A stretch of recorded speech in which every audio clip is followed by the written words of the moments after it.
Land subsidence on the Jakarta coast is still continuing to occur due to the use of groundwater. One of the impacts is rough flooding in residential areas, which often occur in the Jakarta coastal areas. Jakarta's coastal area.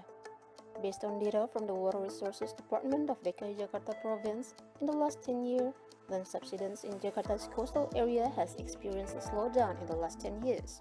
This slowdown has been 3 to 4 centimeters in the last few years. This compares to land subsidence 20 years ago, which reached 10 to 11 centimeters per year. Of course, despite the slowdown in land subsidence in Jakarta's coastal area, this is still a threat of land subscription and is still occurring today. DKI Jakarta provincial government conducting that land subsidence in coastal areas cannot be instantly overcome. Cooperation from various parties, including the community in area. Jadi memang yang paling pengaruh dari penurunan muka tanah adalah penggunaan air tanah ya, tadi jelas.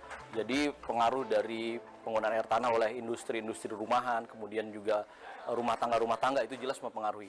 Tadi makanya ada peran dari warga tadi, jelas penggunaan air tanah dalam 10 tahun terakhir mengalami penurunan. Itu makanya adanya perlambatan penurunan tanah di DKI Jakarta. Kemudian industri-industri tersebut juga memang banyak juga yang beranjak pindah ya dari DKI Jakarta ke wilayah lain, itu juga berpengaruh.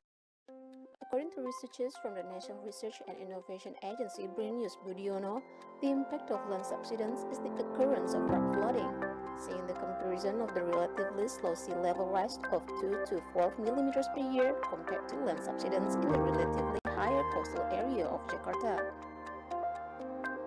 In our study, there are 3 forces. The first, of course, is land subsidence, because we knew the rate is like 10, 20, and up to 28 centimeter per year. The second, of course, is we already discussed that is sea level increase. But it is only 2 to 4 millimeter per year. But we also have the third thing, which we think is important. We still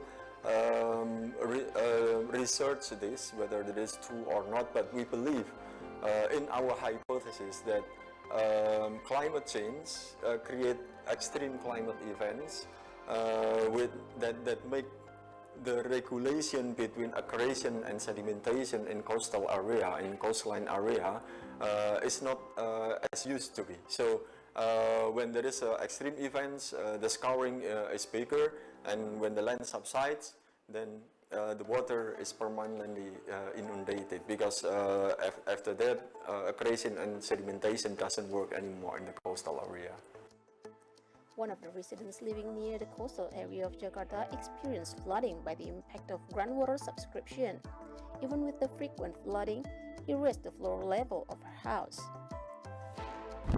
Banjir pasang laut.